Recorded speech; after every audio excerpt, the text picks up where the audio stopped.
sini jual apa bang? Kami di sini kami jual sambal kering. Sambal kering? Ya, kalau periuk ni kami ada spicy dengan original. Kalau yang ni? Selera atau apa ke demam ke, yang ni lah. Orang tua, orang lama. Yang ni dipanggilnya bilih tujuh ubi. Yang ni kami panggil dia bilih bawang. Bilih bawang? Yang ni kalau buat mi goreng ke, nasi goreng ke, semua boleh makan. Yang ni apa pula? Pegagar? Yang ni untuk jaga kesihatan.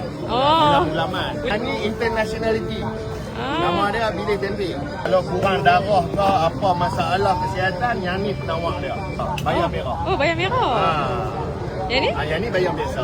Oh, ikan kering. Yang kata ikan kering ni, kalau nak makan dia kena standby nasi 2 pinggan saja. Paru ni kami ada 3 jenis. Okey. Nanti kena main lah. Ni paru apa? Yang ni nama dia paru sambal ibu kita. Yang ni kalau kata kakak pepok, kira pepok di sini orang panggil apa? Bayam baru kan? Bayam baru. Dengar ni Kumta. Kami tak timbang di sini. Jadi kami jual satu Tupperware ni RM10, dia boleh campur 2. Oh, boleh 2 flavor. Ya, so kami bagi 2 flavor. Tapi daripada bayam ni sampai paya. Bayam sampai paya. Ya, boleh campur. Kira satu box tu RM10 lah. Ya. Yang tepi ni?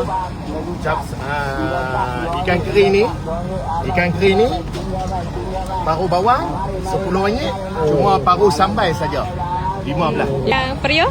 Ya. Lepas tu campur dengan pegagar boleh? Boleh.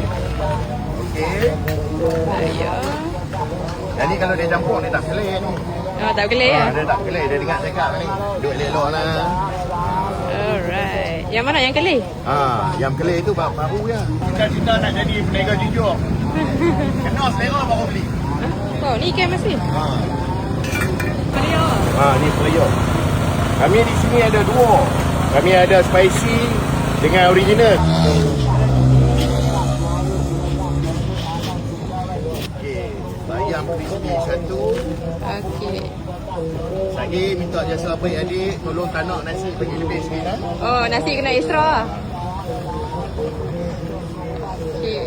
Ni kira RM10 ni? Dia RM10 adik. Sebab kami masak sendiri lagi. Kalau beg kuning tu kena beli dulu baru makan.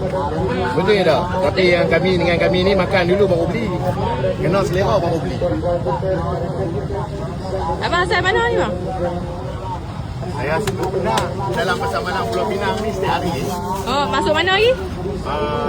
Sungai Ara, Bayan Lepas, Taman Sadun, Kampung Melayu, Teluk Bahang, Teluk Kumbang, Giant, Balik Pulau. Makan rasa.